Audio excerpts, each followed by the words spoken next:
पिछली कड़ी में हमने चर्चा की थी कि किस प्रकार अपने मजहबी विश्वासों के प्रति उन्मादी सुल्तान जलालुद्दीन खिलजी धोखे, छल और फरेब से भरी 13वीं शताब्दी के भारत में दुष्ट अलाउद्दीन खिलजी के ऊपर विश्वास करके मौत के मुंह में चला गया। इतिहास के पन्नों में आगे बढ़ने से पहले हमें अलाउद्दीन खिलजी के बाल्यकाल में झांकना चाहिए। यद्यपि उस काल के इतिहासकारों ने अलाउद्दीन खिलजी के बाल्यकाल पर बहुत कम प्रकाश डाला है, तथापि अलाउद्दीन खिलजी का जो इतिहास हमारे सामने आता है वह भी कम विस्मयकारी नहीं है। अलाउद्दीन खिलजी का पिता शिहाबुद्दीन मसूद खिलजी सुल्तान जलालुद्दीन फिरोज शाह खिलजी का छोटा भाई था। शिहाबुद्दीन के 4 पुत्र थे, जिनमें से अलाउद्दीन सबसे बड़ा था। इतिहासकारों का अनुमान है कि अलाउद्दीन का जन्म ईस्वी 1266-67 में हुआ था। उसकी सही जन्म तिथि उपलब्ध नहीं है। जलालुद्दीन के तख्त पर बैठने से काफी पहले ही उसके छोटे भाई शिहाबुद्दीन की मृत्यु हो चुकी थी।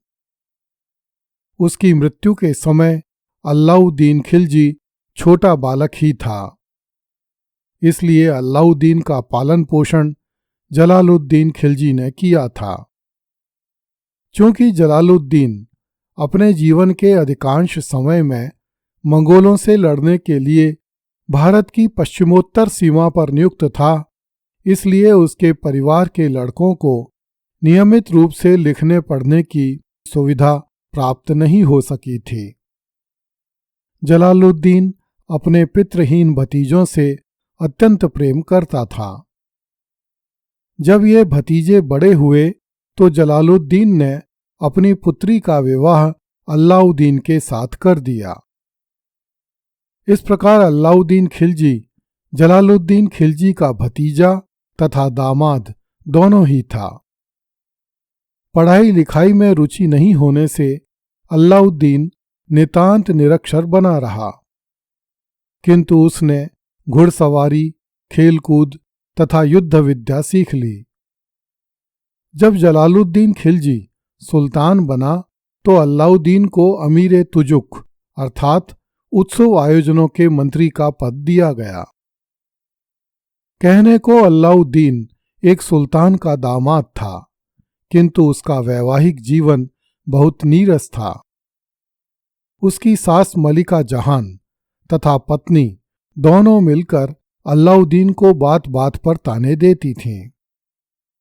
इसलिए अलाउद्दीन ने मेहरू नामक एक प्रेमिका तलाश कर ली थी। एक दिन अलाउद्दीन की पत्नी को इस बात का पता चल गया, इसलिए उसने एक दिन अलाउद्दीन के सामने ही मेहरू की पिटाई कर दी। इससे अलाउद्दीन का मन दिल्ली से उखड़ गया। अलाउद्दीन के सौभाग्य से ईस्वी 1291 में कड़ा के गवर्नर मलिक छज्जू ने सुल्तान जलालुद्दीन खिलजी के विरुद्ध विद्रोह कर दिया। इस विद्रोह को दबाने में अलाउद्दीन ने भारी वीरता का परिचय दिया। यहाँ तक कि सुल्तान के मंझले पुत्र अरकली खां ने सुल्तान के समक्ष अलाउद्दीन की प्रशंसा की। इस पर सुल्तान ने अलाउद्दीन को कड़ा मानिकपुर का सूबेदार नियुक्त कर दिया। अलाउद्दीन दिल्ली से कड़ा चला गया। उसकी पत्नी ने कड़ा चलने से मना कर दिया। इस पर अलाउद्दीन अपनी प्रेमिका मेहरू को अपने साथ कड़ा ले गया। कड़ा का वातावरण अलाउद्दीन के लिए अत्यंत अनुकूल था। सुल्तान और उसके परिवार की छत्र छाया से दूर अलाउद्दीन को स्वतंत्र जीवन जीने का अवसर मिला। इससे उसकी महत्वाकांक्षाओं ने नया विस्तार लिया और उसने दिल्ली के तख्त पर आंख गड़ाई। तख्त प्राप्त करने के लिए अलाउद्दीन खिलजी ने सैनिक संगठन, धन संग्रह तथा साथियों की परीक्षा करना आरंभ किया। ईस्वी 1292 में सुल्तान की आज्ञा से अलाउद्दीन ने भिल्सा अर्थात विदिशा पर आक्रमण किया। भिल्सा पर उसे बड़ी सरलता से विजय प्राप्त हो गई और उसने लूट का बहुत सा माल लेकर सुल्तान को समर्पित कर दिया। सुल्तान ने अलाउद्दीन की निष्ठा से प्रसन्न होकर उसे आरिजे मुमालिक अर्थात सैन्य मंत्री के महत्वपूर्ण पद पर नियुक्त कर दिया और उसे कड़ा के साथ साथ अवध का भी गवर्नर नियुक्त कर दिया। ईस्वी 1294 में अलाउद्दीन ने सुल्तान से छिपकर देवगिरी पर आक्रमण किया और वहां से लूट की अपार संपत्ति लेकर कड़ा वापस लौट आया। देवगिरी की अकूत संपदा प्राप्त करके अलाउद्दीन मदान्ध हो गया। अब उसने दिल्ली का तख्त प्राप्त करने का निश्चय कर लिया।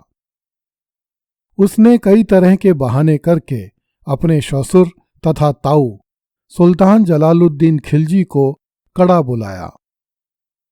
अपने भतीजे के प्रेम में पागल सुल्तान कड़ा आया, जहां अलाउद्दीन ने 19 जुलाई 1296 को मानिकपुर के निकट सुल्तान से विश्वासघात करके उसकी हत्या करवा दी।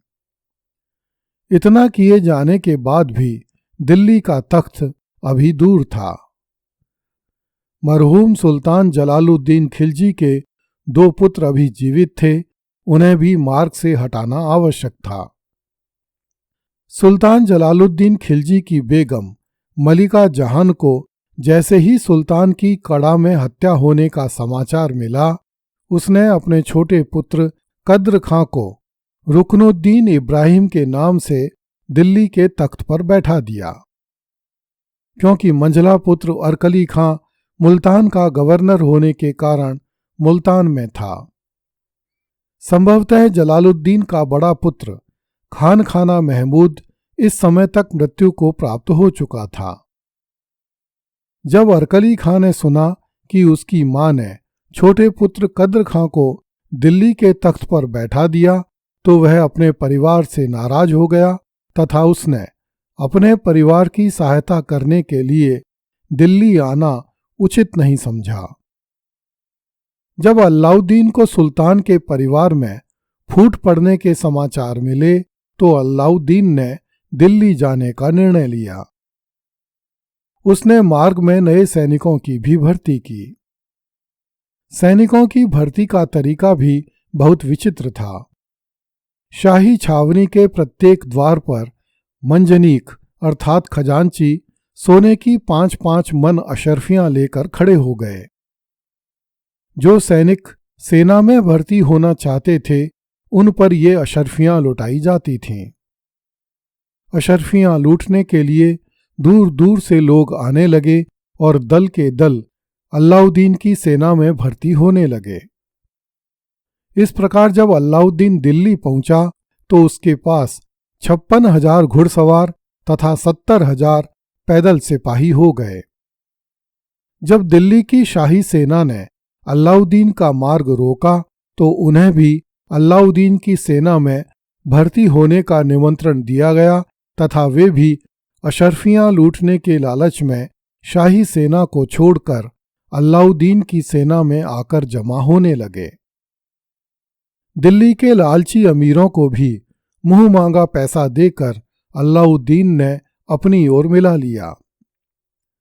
सैनिकों और अमीरों की गद्दारी देखकर मल्लिका जहान ने अपने पुत्र अरकली खां को दिल्ली आने तथा परिवार की सहायता करने के लिए दोबारा संदेश भिजवाए, किंतु अरकली खां ने उन संदेशों पर ध्यान नहीं दिया। इससे मल्लिका जहान दिल्ली में अकेली पड़ गई। जब अवयस्क सुल्तान कद्र खां ने अलाउद्दीन का सामना करने का विचार किया, तो रहे सहे अमीर भी अपने सैनिक लेकर अलाउद्दीन की तरफ जा मिले।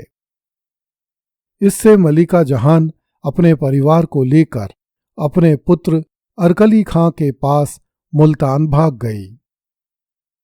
इस प्रकार बिना लड़े ही अलाउद्दीन का दिल्ली के तख्त पर अधिकार हो गया।